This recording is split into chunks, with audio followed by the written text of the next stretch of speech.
us a really special guest, Mr. Shaun Moss, who is actually a computer engineer and has been pursuing his passion for Mars for the last 20 years, I guess. And he's also the author of the IMRS, the International Mars Research Station, and a speaker at Mars Summit. So, welcome, Mr. Shaun.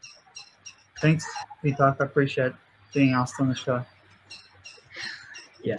So, before we start getting into all these settlement on Mars and Mars being the next giant leap, what we call so, I just want to ask you one question: like, why the Mars? Why Mars? Why Mars for settlement? Yes, exactly.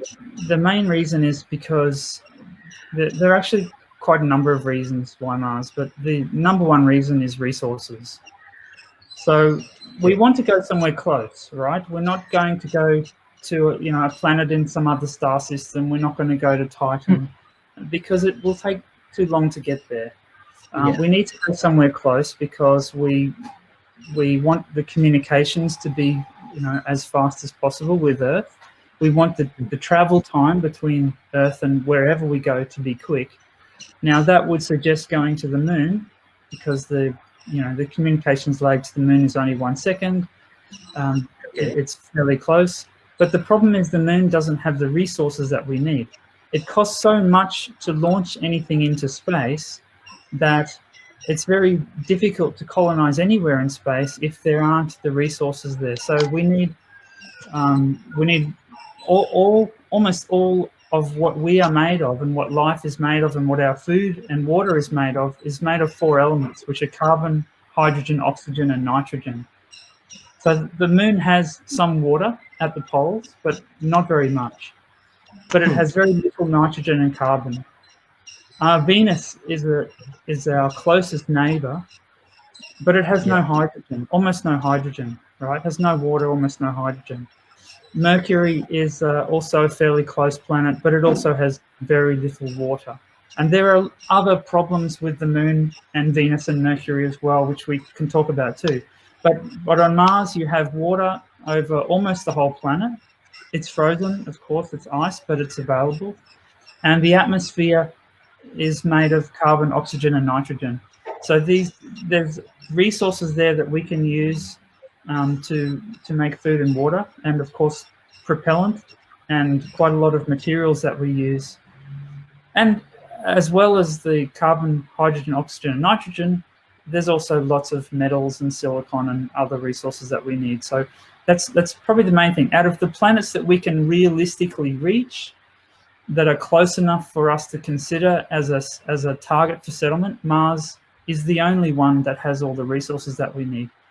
So that's the main advantage. But there are other advantages as well. There is much less radiation on Mars than you'll find on the Moon, Mercury, or Venus. The length of the day is very important. So the length of the day on Mars is only 24 hours and 40 minutes. So it's only slightly longer than the day on Earth, whereas the day on the Moon is 1 month long. So it's light for 2 weeks and it's dark for 2 weeks. On Mercury and Venus, the day is even longer. You have very high radiation on these worlds. You have extremes of temperature, whereas on Mars, it is a bit colder than Earth, but it's not so extreme. It gets down to about minus 125, and it gets up to about 20 degrees Celsius, which is, a nice autumn day. So you've got the resources. You've got the length of the day is very familiar. You've got moderate radiation levels. It's about twice as high as the radiation in the International Space Station, but you can protect yourself from the radiation by covering your habitat with dirt. So that's not a major problem. Mars has an atmosphere. Okay, other planets have atmospheres as well. Venus has an atmosphere, Titan has an atmosphere, but these atmospheres are opaque. You can't see through them, okay? Only Earth and Mars have substantial atmospheres that are transparent in our solar system. And this is a big advantage, right? If you have an atmosphere, for number one, it's a resource. You can use it as a place to get carbon, oxygen, nitrogen from, and it's available everywhere on the planet. It's much easier to get gas than it is to dig up metal or ice. It also helps with spacecraft maneuvers like aerobraking and aero capture. So it makes it easier to land on the planet. And at the same time, it's a transparent atmosphere, which means if you're on the surface of Mars, you can still see the stars, the sun, the moons.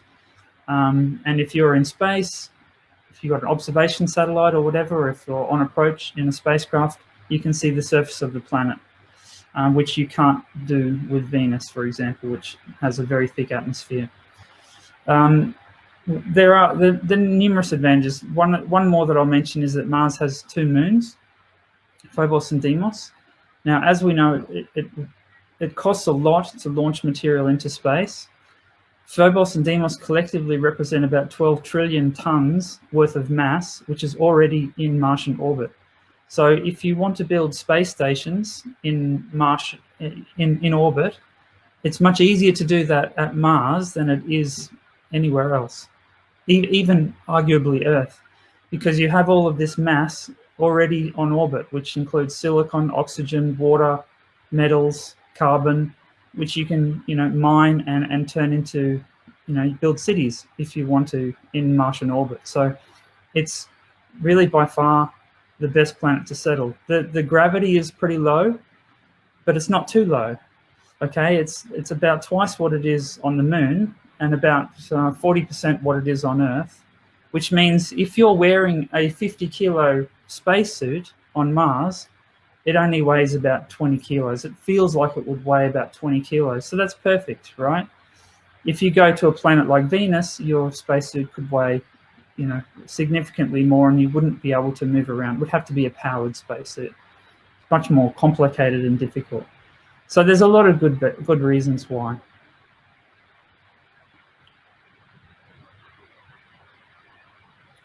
I can't hear you, Deepak.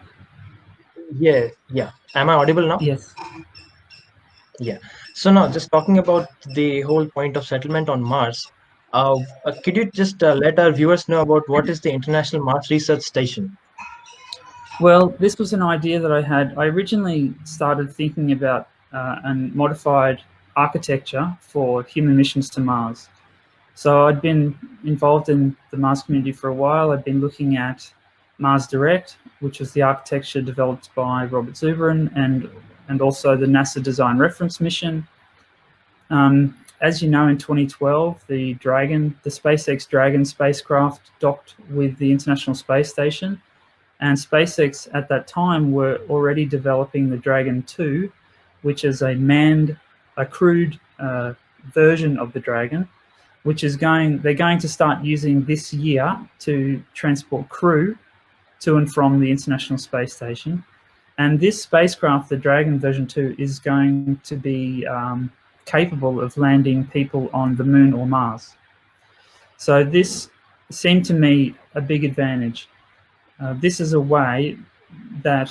spacecraft that can land people on Mars.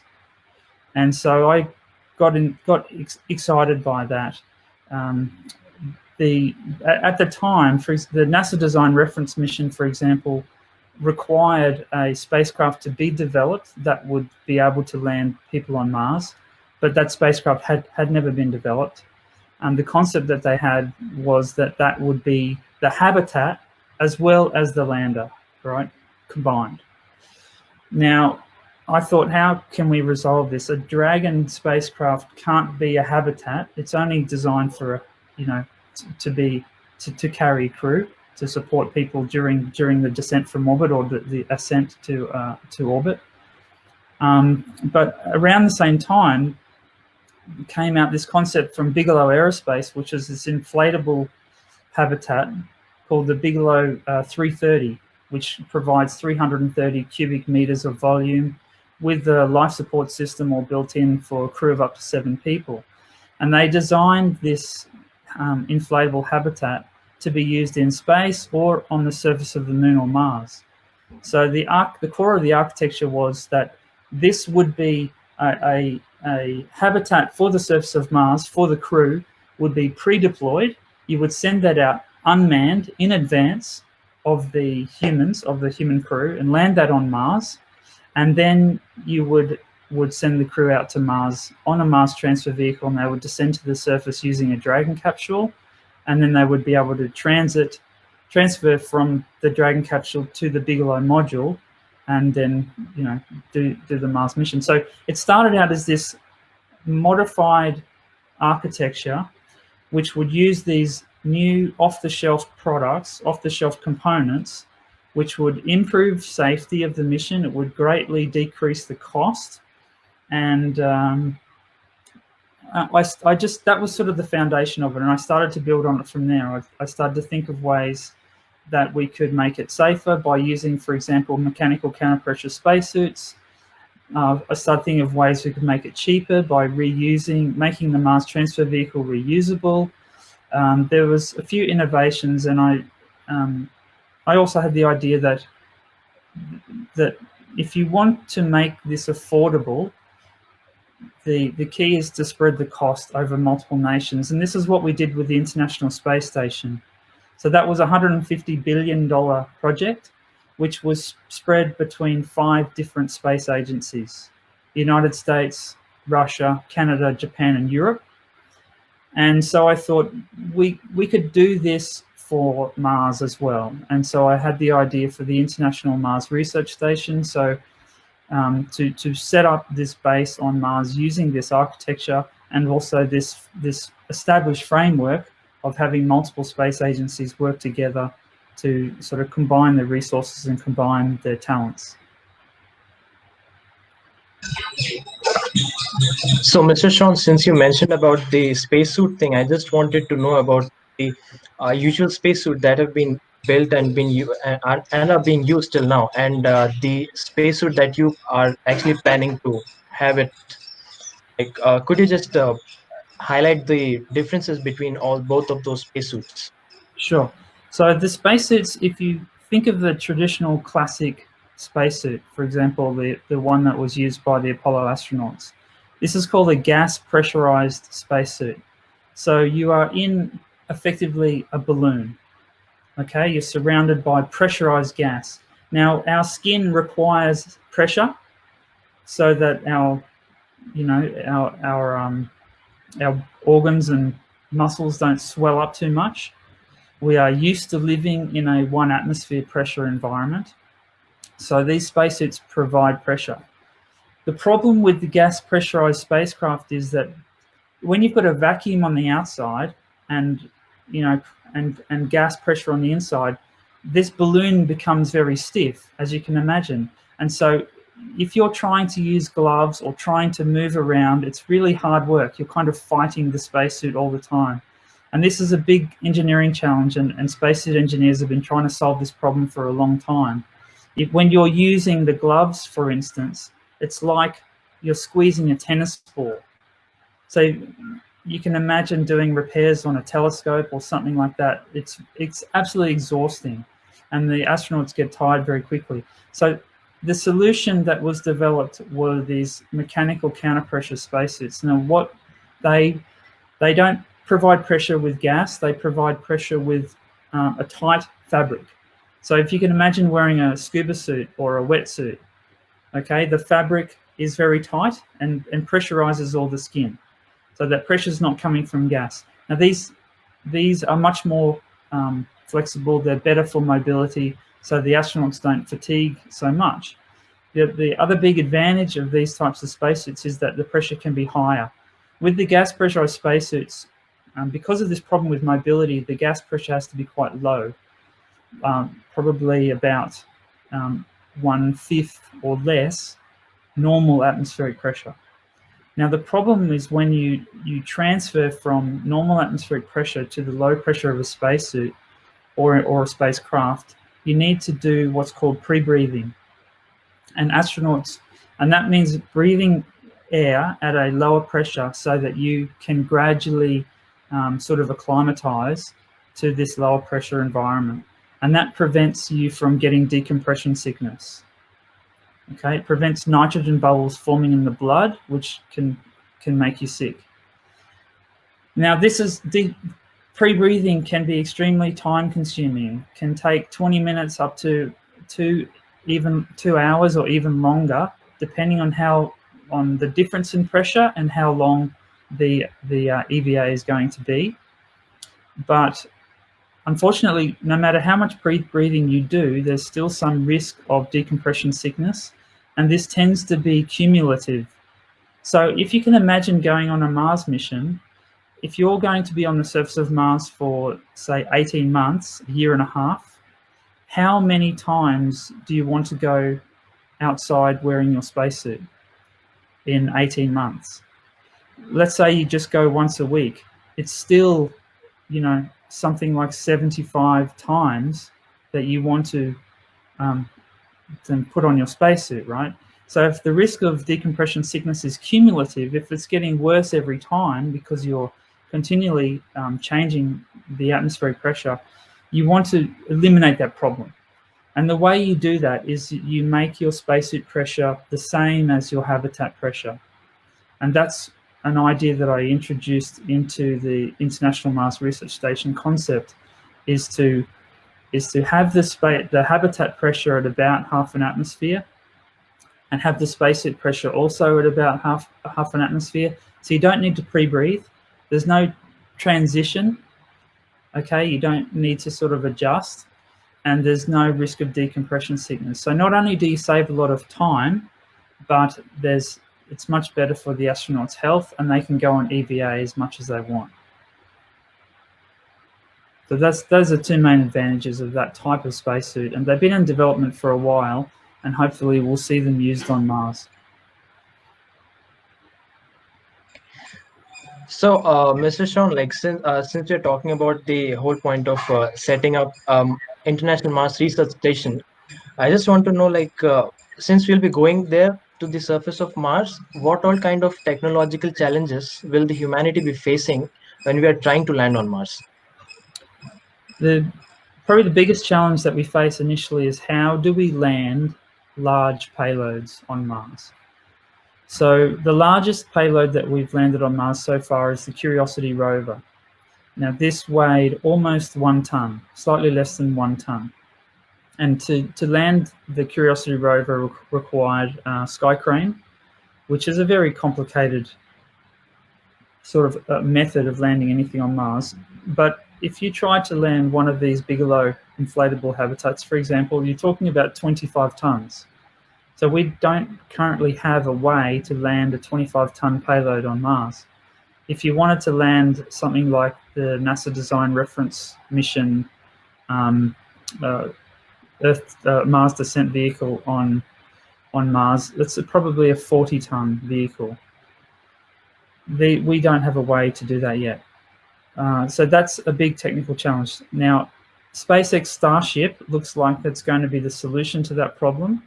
The SpaceX Starship is designed to be able to land 100 tons on Mars at a time. That's just the payload. That's not counting the mass of the spacecraft, which is itself a habitat. So this is an absolute game changer. This is one of the biggest challenges that we've had to face. The other big challenge is that the equipment needs to be exceptionally durable. If you go on a mission to Mars, you're looking at a minimum of 2 years away from Earth.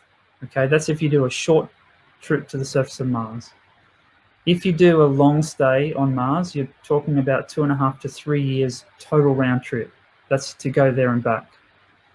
Now, if any of your equipment breaks on the way, you got to fix it. So that's one of the main things that astronauts do, is maintenance and repairs of equipment. We send supplies up to the International Space Station all the time, and a big part of those supplies is spare parts, and the astronauts have to fix things because they're using complicated technical equipment and they're using it in the space environment. Okay, so there's radiation, there's vacuum, there's extremes of temperature. It's a challenging environment for humans, but it's also a challenging environment for equipment. So if you are going to Mars and back and it's going to be a 2.5-year mission, you want to make sure that that equipment breaks down as little as possible. So it has to be very, very robust, okay? It has to be, very, very tough and able to withstand the environment of the space environment, the deep space environment. And if it's going to the surface of Mars, it has to be able to withstand that environment with the dust and the wind and, you know, the cold. These things are going to take its toll on the equipment. And if it breaks, which is pretty likely, the astronauts have to be able to fix it. And how they're going to fix it, they can't take every spare part that they could think of. So they're going to have to probably take things like 3D printers and all of the feedstock that get used by these 3D printers so they can make their own parts. They'll be able to print some parts, other parts they'll have to manufacture using more conventional methods. So they basically need a bunch of tools. They need to know how to use them. They need to be able to set up a workshop where they can do repairs on things, you know, inside the habitat. This is a big challenge, and we're just talking about a human mission, right? If you want to build a settlement on Mars, you've got to be able to fix almost anything in your settlement using local materials. Okay, we need to learn how to make metals on Mars. How do we make steel? We need to be able to make plastics. We need to be able to probably make things like glass and concrete, ceramics. You know, space technology uses advanced materials, especially, you know, advanced ceramics, advanced plastics, synthetics, composite materials. How are we going to fix this stuff if we're on Mars and all we've got are rocks and some carbon dioxide, right? So this is a big challenge. We need to design and build equipment that is capable of turning those rocks and atmosphere into usable stuff. And we need to, you know, have all the tools, the logistics, the workshops, the expertise to be able to do all those repairs on Mars using Martian materials. Because if we can't maintain the settlement and crucial equipment like life support equipment starts breaking down, then people's lives are at stake. You know, the settlement won't work. And we really want it to work, because if the settlement doesn't work, there might not be another one for a long time, okay? Because it would be a public relations nightmare, okay? It would, you know, people are only going to want to go to Mars if they think it's safe to do so. Astronauts might be willing to risk their lives, but the general public are not necessarily willing to risk their lives or the lives of those astronauts. So considering that going to Mars is important, we need to make sure that the settlement survives long term. And that's a key factor. Yeah. But there's just a couple of things. I mean, there's many other technologies that we need to settle Mars, but they're definitely two of the biggest challenges. One more that I can think of, which is probably worth mentioning, is telerobotics. And we're already getting reasonably good with telerobotics. We're starting to use telerobotics in medicine and in mining. If we're going to be mining on Mars, which we'll need to, if we're going to be digging tunnels, building structures, then it's certainly going to be much safer for the astronauts and engineers if they can do that work while they're inside, but they're operating robots that are out on the surface. And that can be done with telerobotics.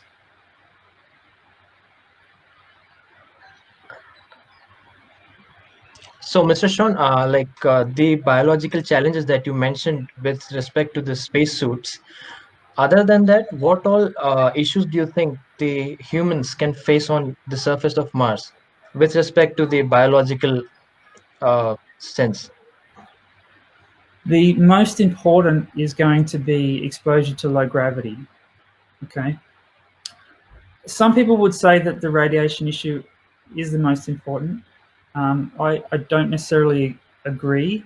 I think that it is a risk, especially on the way to and from Mars, because the deep space environment, the interplanetary space environment, the radiation is significantly higher. It's probably about 6 times as high as what the astronauts on the ISS are exposed to.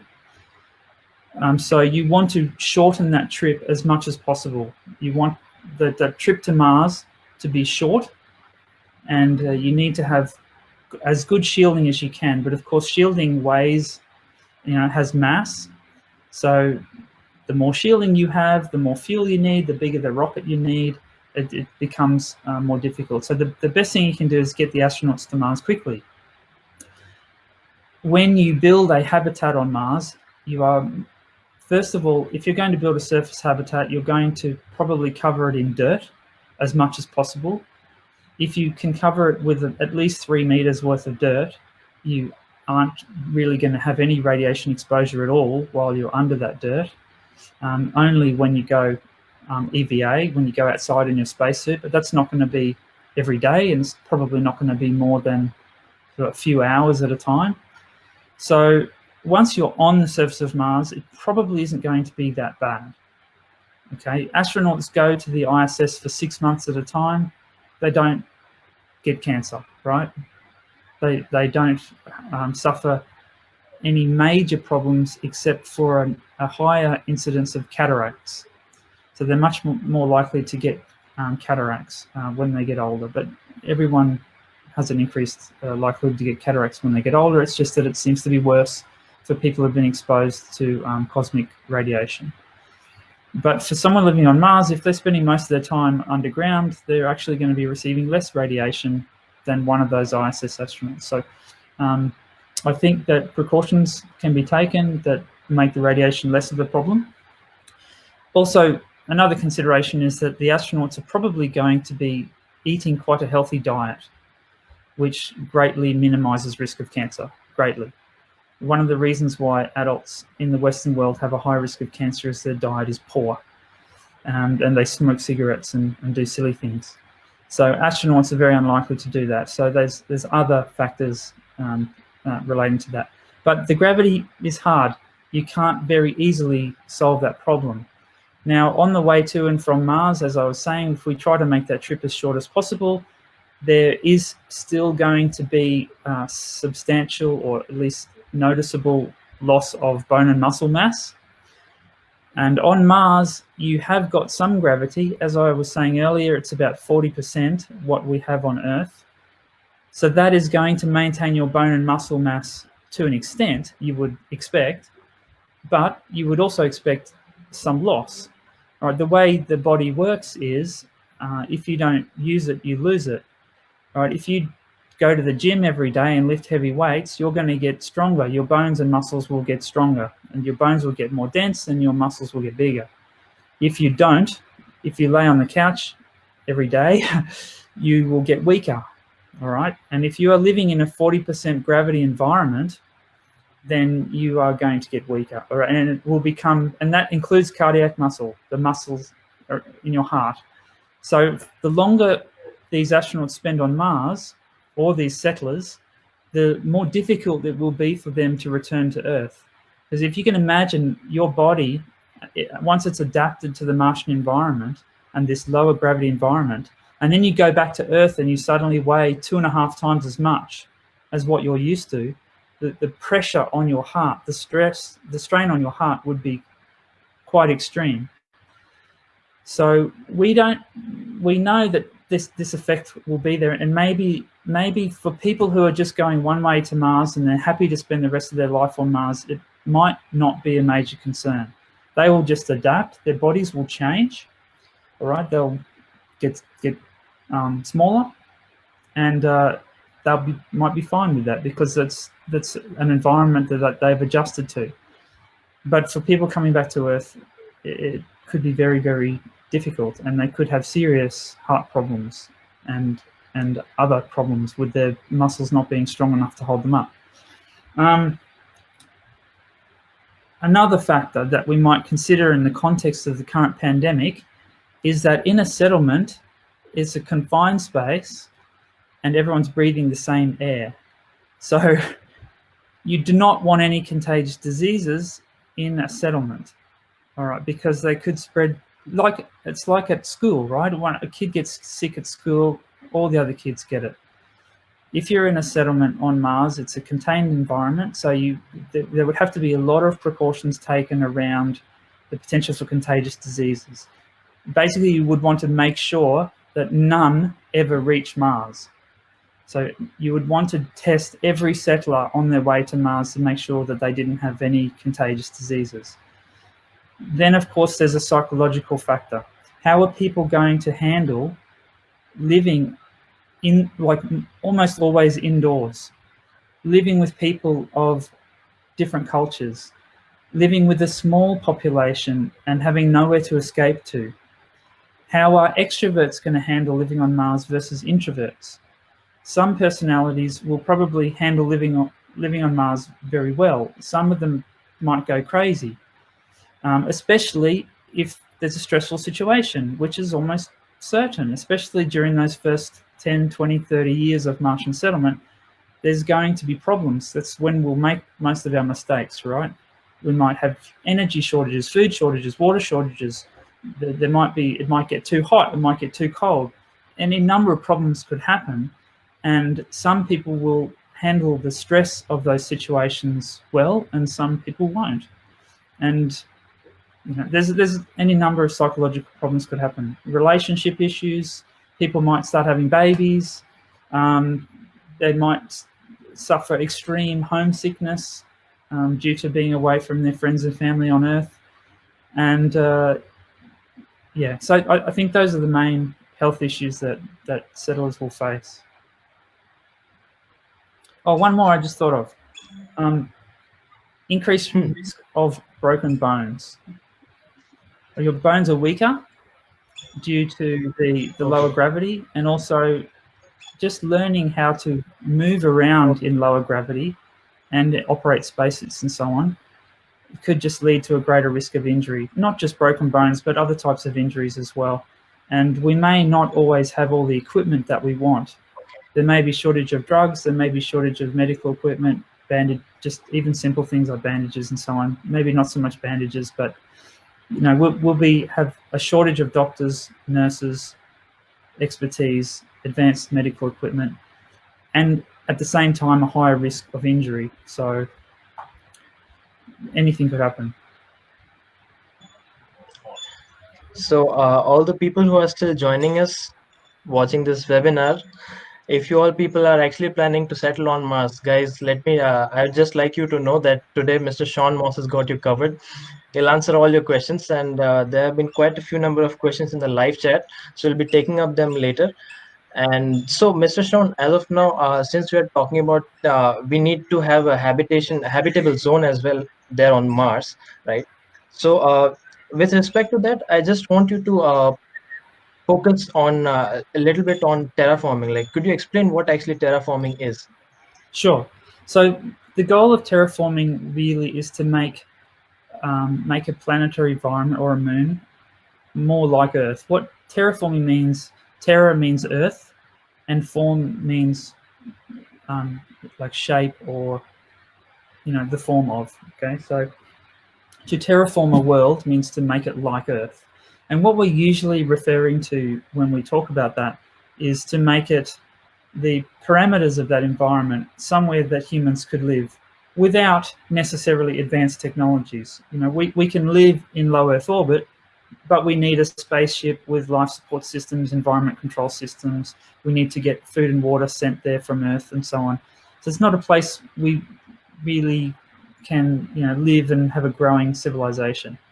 We're talking about being able to breathe the air, not get burnt by the heat or frozen by the cold, not get fried by radiation,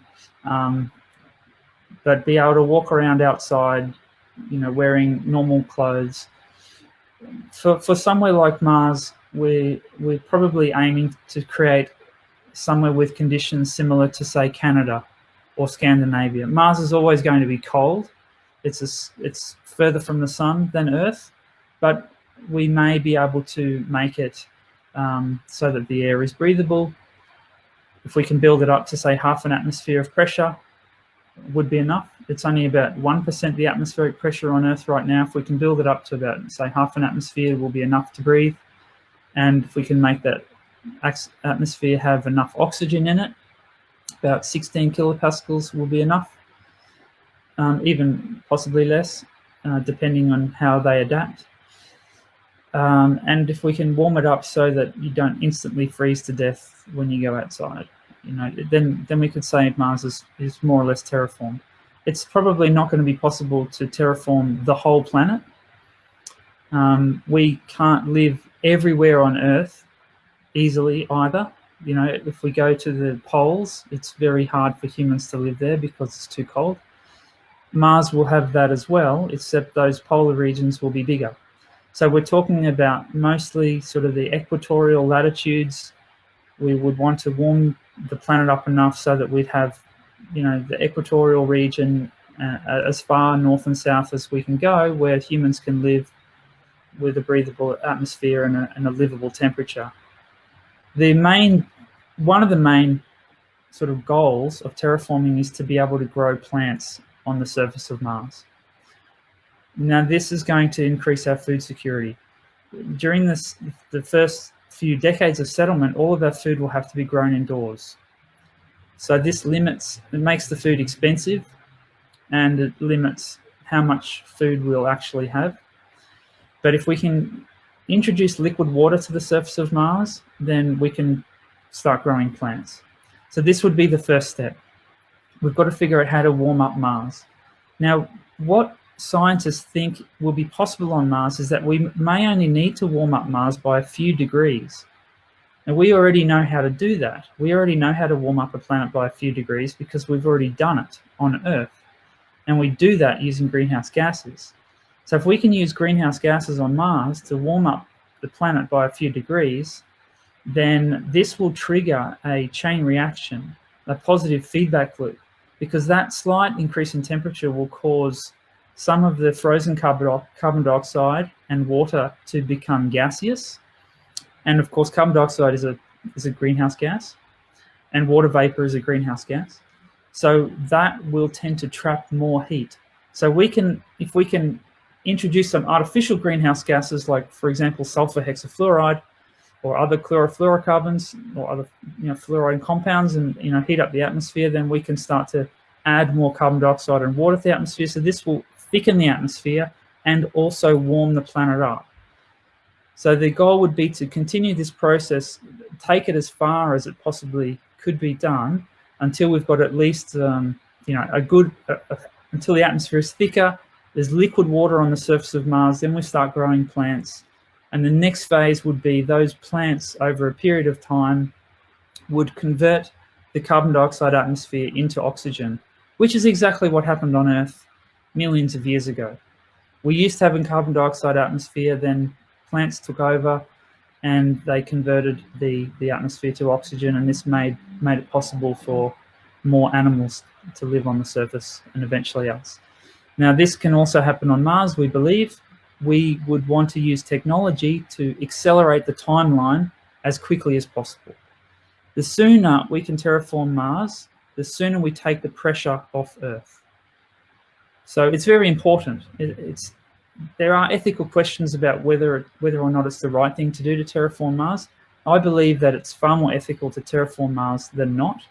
We want to preserve human life, and it's arguably much more important than any bacterial life that might be already living on Mars. If there is bacterial life on Mars, we will no doubt discover it and be able to examine it long before it's destroyed by terraforming, because terraforming could take centuries.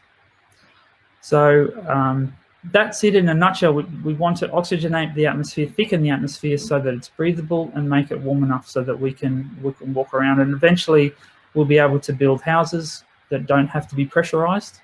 We'll be able to drive unpressurized vehicles. We'll be able to travel without spacesuits, and it'll open up the whole planet for settlement. The surface area of Mars is equal to the area of all of Earth's continents combined, all of the land area on Earth. So that's quite a lot of land that becomes open for human habitation once Mars is terraformed, which we need. We need that land because we're using too many resources and we're killing all of the other animals because of it. So we want to stop doing that. We want to preserve the wilderness and the wildlife on Earth. And if we want to do that, obviously, we need more space to live, and Mars is the best way to get that space. Okay, so Mr. Shaun, I just want to know that approximately by what year do you expect that humanity will start living on the Mars? So The first humans to go to Mars is probably going to be late this decade or early next decade, according to current projections. So SpaceX are probably the most ambitious. They're planning to send the first crew to Mars in 2024. They're sending cargo in advance of the crew in 2022. They're sending a couple of Starships with things like solar panels and a propellant factory and some supplies and those sorts of things. And then they're planning to send a crew in 2024. Now, SpaceX do have a history of overshooting their timelines, which I think is fine. I'd rather, I'd rather them be ambitious and then achieve what they set out to achieve, even if it takes longer than they think it will. I think that's perfectly understandable since they're trying to do stuff that no one's ever done before. So will it be 2024? Probably not. Maybe 2026, maybe 2028 is more realistic. NASA have said 2033, and so have ESA for the first crewed mission to Mars. I think NASA are much more likely to achieve that goal than ESA. I think they've got more backing that. But ESA, the European Space Agency, have a plan to get the first human crew there by 2033.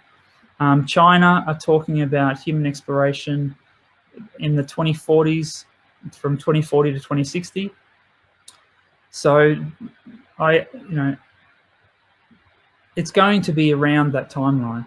Okay, probably during the 2030s and 2040s, we're going to start to see human crews from different space agencies, probably most likely multiple space agencies working together.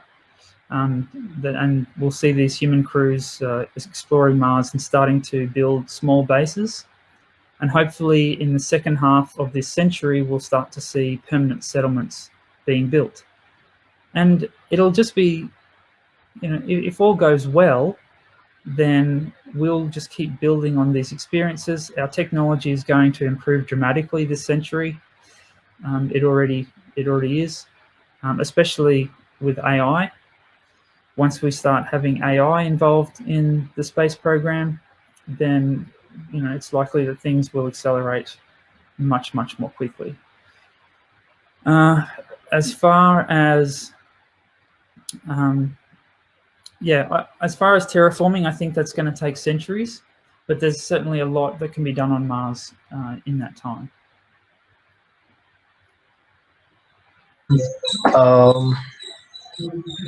So if you are given the responsibility, if you're being assigned as the mission director of Mars mission, for example, then could you just let us know that what would be your entire mission plan?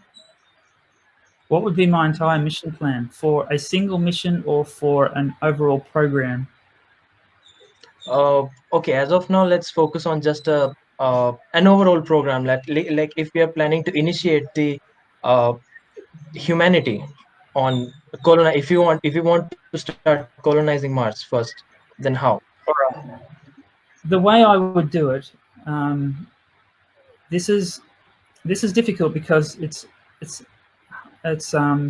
there's a fast way that would be riskier, and I don't think that that's the way to do it. And I think this is the way a lot of people want to do it, is they want to start sending humans immediately to Mars.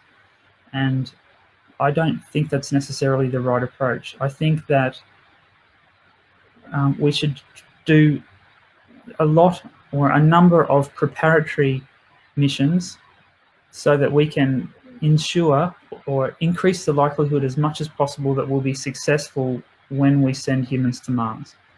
Now, we haven't landed any humans on the moon for nearly 50 years. That's a very, very big difference in time. I think to go from landing humans on the moon 50 years ago to landing them on Mars is too big of a jump. I think we, at the very least, need to repeat that achievement. The way that I would do it is I would establish a base in Antarctica initially. That is a good Mars analog. Now, you could say that we've already done that in the Arctic and in Utah. And that would be a fair call. And you could arguably say that a base in Antarctica is not a strict requirement. That's fair enough. But I think that we could do a lot in that environment to simulate Mars exploration and settlement, because it is more like Mars than anywhere else on Earth.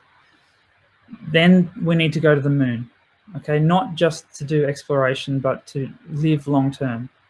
To do a 12-day mission to the moon and back, which is the longest mission that we've done, is not comparable to a 2.5 mission to Mars and back, right? We need to go to the moon and experiment with living there for weeks, for months, maybe even 1 or 2 years, and get good at living in an extraterrestrial body.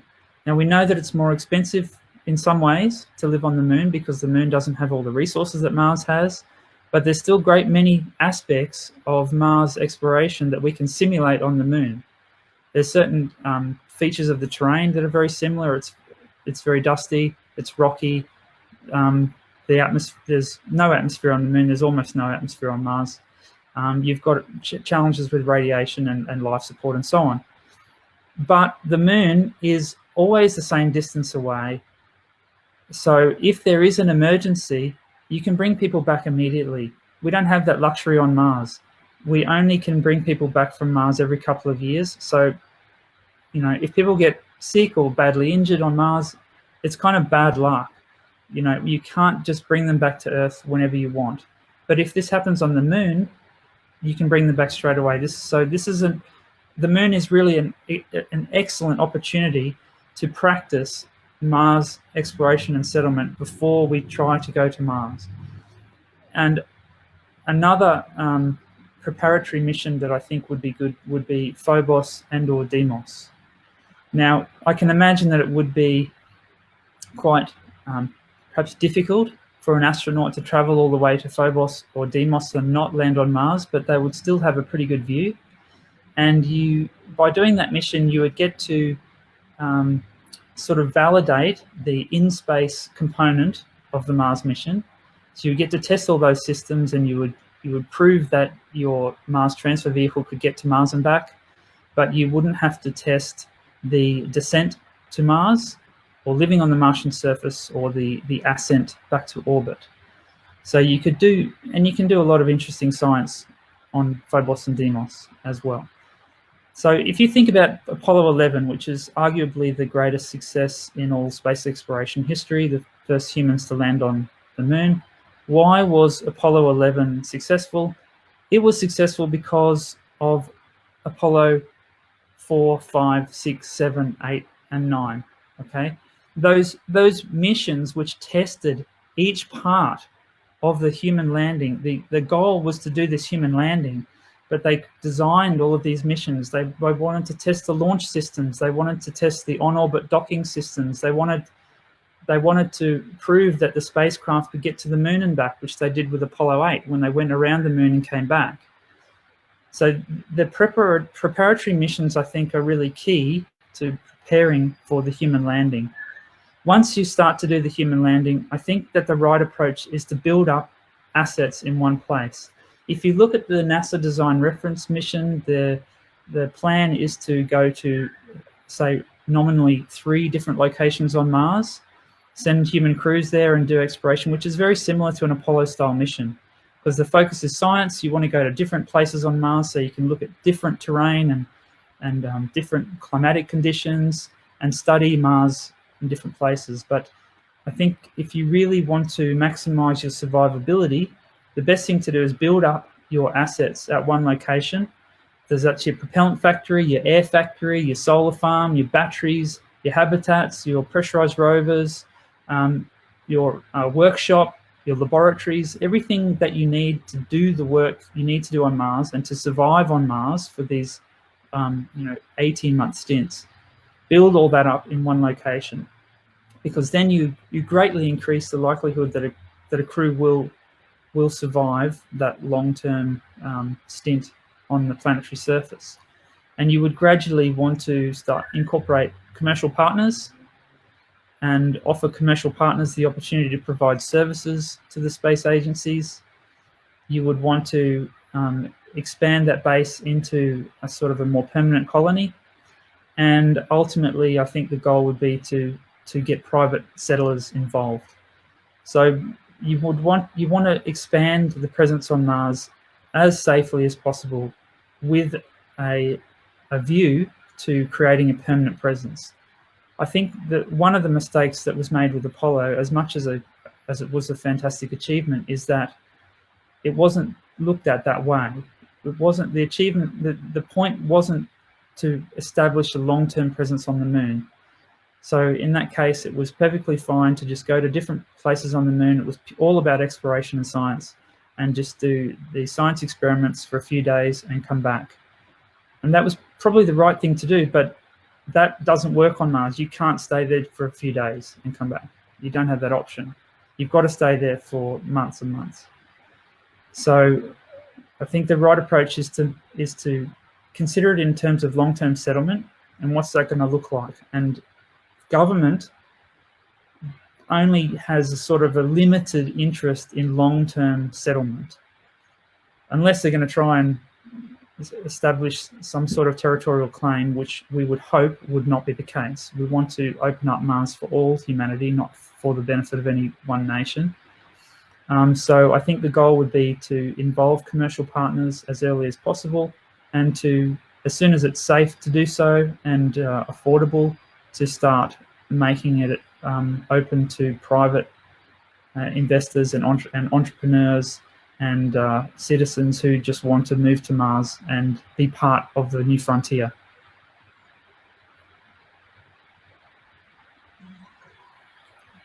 Okay, so Mr. Moss, Mr. Son, we are actually now out of questions now, like right now. So we'll be just taking up the questions that were up during the live chat.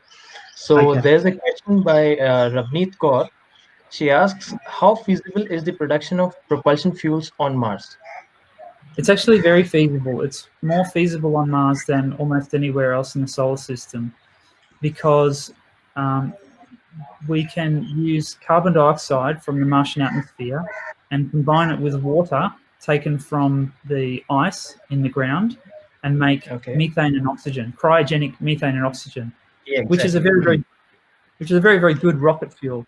And the SpaceX Starship is being designed to use methane and oxygen.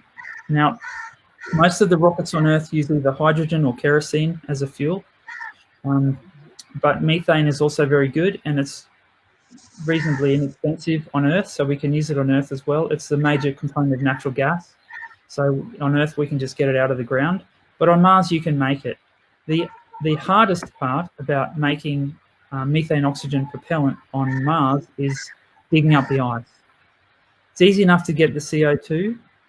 There's a small amount of chemical engineering required to extract the CO2 from the atmosphere, but digging up the ice could be more difficult because you've got to use robotics. The ice is very, very cold and therefore very hard. It's mixed with dirt. It's like permafrost.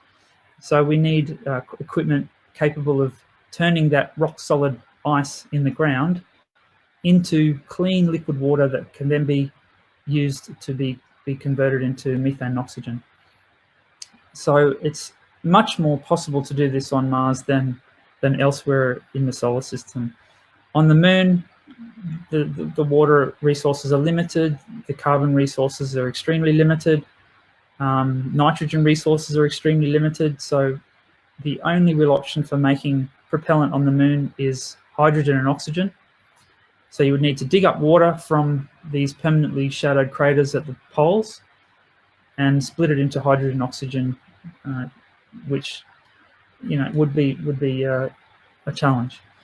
That part of it's not so much a challenge, but digging up the water would be more of a challenge on the moon than on Mars, because it has to be done in extreme cold and absolute darkness. So you have to think about how that would work. The next question is from Priyansh Saxena. He's asking, what are the big economic deviations SpaceX and NASA faced while working for Mars settlement? SpaceX and NASA have a different approach to technological development. SpaceX have more of a startup sort of culture. People working long hours. They're very agile. They have a very commercial approach. They seek to achieve things for the lowest possible price without compromising on quality.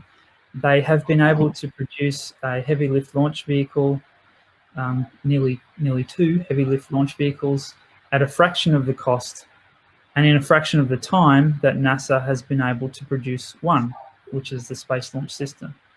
And this is partly because of history and just the practices that are common in NASA, which is to use established aerospace contractors who can almost charge what they want. They can inflate their prices, and they know that NASA, being a reasonably well-funded government organization, will pay them, and they can, and NASA perhaps have stricter requirements on testing, and it's a different approach. The commercial approach is designed to be a lot leaner, so it costs much less for someone like SpaceX to produce hardware than it does for someone like NASA. It doesn't mean it has to. NASA might change, and other space agencies might follow the SpaceX model, but this remains to be seen. Governments tend to have a very different attitude to commercial enterprises about money. And our last question, this is again from Ravneet Kaur. What is your take on Mars Direct Plan versus Lunar Gateway program as a staging point for Mars mission? I don't see how the Lunar Gateway is in any way useful as a staging point for a Mars mission, or even, I think it's going to be extremely difficult to build, not impossible, but I think it's very difficult to build that. It would cost a lot, probably even more than building a base on the moon. It would be less useful. If you had a base on the moon, it would be much more useful as a staging point for Mars missions, because you're not going to Mars to live in orbit. You're going to Mars to live on the surface, where it's safer, where there's less radiation and there's more interesting science to do. You can actually look at the rocks if you're on the surface of Mars. So Mars Direct doesn't require anything to do with the moon. It would go directly to Mars, which is why it's called that. I think that there are advantages to this. If you get everything right and nothing breaks, nothing goes wrong, then it would be a very low-cost approach. Having said that, as I've said earlier, I'm a bit more cautious. I think that we should do a number of preparatory stages to ensure success, and that would include building a base on the moon and using that for practicing Mars exploration. I don't think the Lunar Orbital Platform Gateway is useful for that. I think it's useful. I mean, if you had infinite money, sure, build a space station in lunar orbit, but it's not the best use of that money, in my opinion. It doesn't open up. The moon has incredible potential for science, but you can't do lunar science as effectively from orbit. You need to get down there and look at the rocks and the dirt and see what's going on, see how the moon interacts with the solar wind. It has the whole history of the solar system is present on the surface of the moon. You can't really do that science from orbit. If you want to open up lunar tourism or lunar resources, if you want to make propellant or access helium-3 or build settlement or build hotels, you want to establish a base and expand that into the settlement, and expand that into multiple settlements, just like how I was talking about you would do on Mars. So the Lunar Gateway doesn't really facilitate that plan. So I don't really recognize the benefits of that plan unless you want to just practice living in space. Okay. And okay, so there's just one fresh question that was put forward by Priyank Saxena. He asks, how much useful are the new era startups like space technology and aeronautical rocketry? How can they be useful in the settlement and habitation in Mars? Well, they can be tremendously useful because none of us know everything. And the young people who are coming through studying aerospace engineering and astrophysics and different types of engineering and science, they've grown up in a different world than people who may have been spent the last 30 or 40 years working at NASA or one of the older, more established space companies. Okay, you guys have grown up in a connected world. You're much more familiar with ideas like advanced artificial intelligence and virtual reality and many other concepts, and you're much more likely to be able to think of ways that these things can be leveraged. Going back 20, 30, 40, 50 years, the startup culture wasn't really that, it wasn't the same. It was really the dot-com revolution, the internet, that fostered the development of a very agile and well-funded startup culture, and it sort of built this whole venture capital culture and subculture that now invests in things beyond the internet, all types of software, all types of technological projects, climate projects, space projects. These people who have made a bundle of money on the internet now parlaying that money into other things like climate and space and so forth, 3D printing and all types of new technologies. When you're young and at university and you've got nothing else to think about, you're exposed to a lot of ideas and a lot of bleeding edge science and technology. And this really stimulates the imagination to think about how problems can be solved. You have youthful enthusiasm and it stimulates innovation. And this is why startups achieve so much in such a short amount of time. Also, younger people have more time available for work. So they tend to work longer hours and they tend to be more energetic, enthusiastic. And this is another reason why startups are a lot more successful in a short amount of time, in my opinion. So I think there's a tremendous amount to offer. I think that it's from startups that the space revolution will really, really hit its straps. Okay. So I guess that will be all, like Mr. Shaun, or should I call him Mr. Mars, has also answered almost all of the questions, right? So it was really nice to have all such an interesting audience who joined us today, this evening, afternoon, morning, or night, whatsoever it was at your place. And I would really like to thank Mr. Shaun Moss as well for joining us and sharing his precious time with us. Thank you, Mr. Shaun. Thanks, Deepak. I really enjoyed it and I appreciate being asked. Thanks. Always an honor to have you on board. Thank you.